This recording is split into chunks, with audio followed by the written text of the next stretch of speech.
Dahulunya,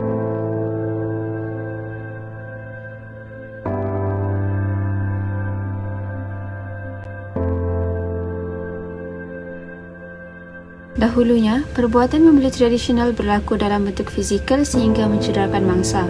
Namun, kini perbuatan membuli alaf baharu lebih tertumpu kepada bentuk pembulian menerusi cyber seperti media sosial sehingga mendatangkan kesan yang buruk terhadap individu yang dibuli.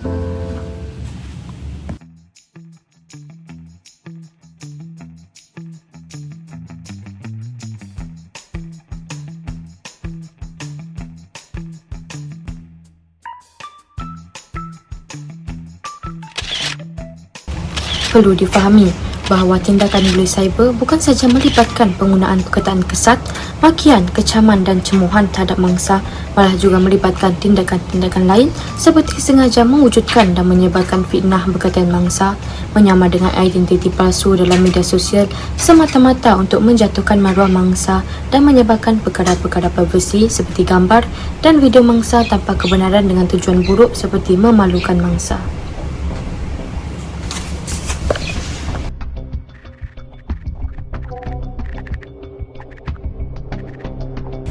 Buli cyber dalam media sosial ini kesannya lebih buruk daripada buli tradisional kerana sifat media sosial itu sendiri yang tanpa batasan dan pantas untuk tersebar.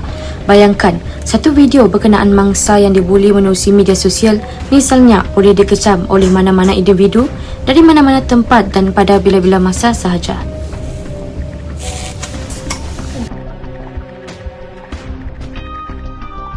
Antara kesan-kesan negatif buli cyber terhadap mangsa termasuklah seperti menjatuhkan imej dan reputasi, menjejaskan kesihatan mental, mengancam keselamatan dan sebagainya.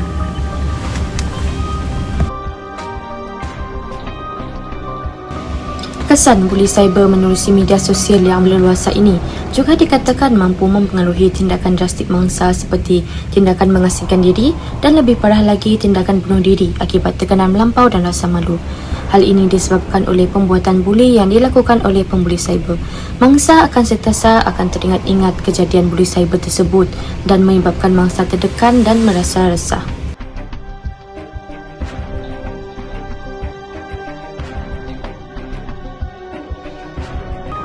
Misalnya, pada tahun lalu, akhbar tempatan di Malaysia pernah melaporkan kisah tragik dan duka cita mengenai seorang mangsa buli cyber yang telah membunuh diri akibat video TikToknya bersama rakan sekerja menerima kecaman dan cemuhan teruk dalam media sosial. Kejadian seperti ini telah mewujudkan satu terma hybrid yang dinamakan sebagai bulicide, iaitu tindakan mangsa khususnya golongan muda yang membunuh diri akibat daripada kesan buli cyber. Perkara yang membimbangkan adalah kebanyakan mereka yang terlibat dalam tingkah laku buli cyber dalam media sosial ini adalah juga dalam kalangan golongan muda itu sendiri.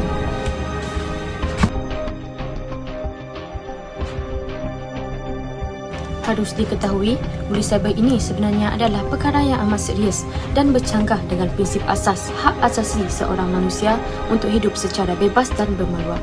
Pencabulan hak terhadap seseorang manusia itu berlaku apabila pembuli sewenang-wenangnya menghentam dan memalukan individu lain dalam media sosial sehingga mencelakan maruah mereka.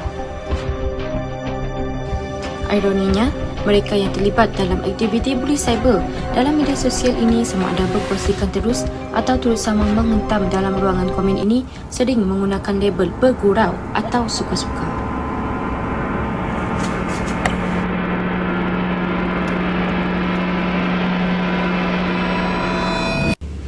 Perkara inilah yang perlu diubah dalam mentaliti dan budaya pemikiran masyarakat bahawa istilah gurauan itu tidak terpakai jika ia boleh mendatangkan kemudaratan ke atas orang lain. Dengan arti kata yang mudah, pengguna media sosial perlulah membuat refleksi diri sebelum sewenang-wenangnya menghentam orang lain.